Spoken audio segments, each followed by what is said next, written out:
Hello, I'm Jacqueline Rivara and I work as a hospital staffing surveyor in OHA's hospital staffing program. OHA's hospital staffing complaint system is how Oregon's hospital staffing law, including the updates in 2023's HB 2697, are enforced in Oregon. In this video, we will provide a quick overview of requirements for annual review of nurse staffing plans under the hospital staffing law. Oregon Revised Statute 441.764 requires that hospital nurse staffing committees do an annual review of the hospital's nurse staffing plans. The nurse staffing committee is required to review the nurse staffing plans at least once every year. The annual review requirement only applies to nurse staffing plans. There is no similar requirement for review of professional technical staffing plans or service staffing plans. In addition, either nurse staffing committee co-chairs may call for a review of the nurse staffing plans at any time. Reviews of the nurse staffing plans do not have to happen at the same time for all units, but the review should be completed before the same time next year. For instance, if a labor and delivery unit staffing plan was reviewed in May, it must be reviewed again before the following May. During the annual review, the hospital staffing committee must look at various measures listed in the statute to evaluate the nurse staffing plans. The hospital nurse staffing committee must consider patient outcomes.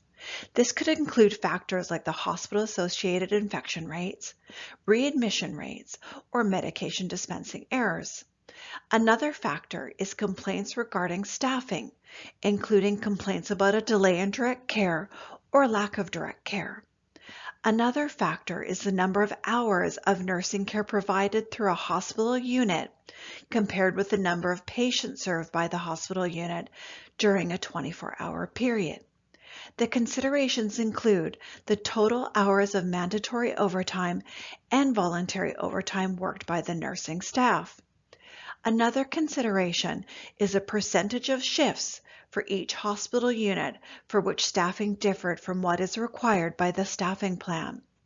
The statute also lists the number of meal breaks and rest breaks missed by direct care staff as a consideration. After the review, the hospital nurse staffing committee may modify the staffing plan. Any changes to a nurse staffing plan must be approved in a vote by the nurse staffing committee or adopted through the nurse staffing arbitration plan. Plans that have not been approved before implementation are not in compliance with the hospital staffing law. In addition, modified plans must be submitted to the OHA for posting on the hospital staffing website.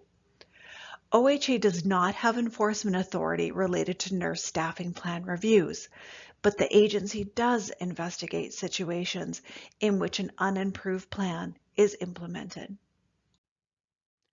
For more information and for OHA's FAQs, webinars, and other resources, visit www.healthoregon.org/hospital staffing. Thanks for joining me today.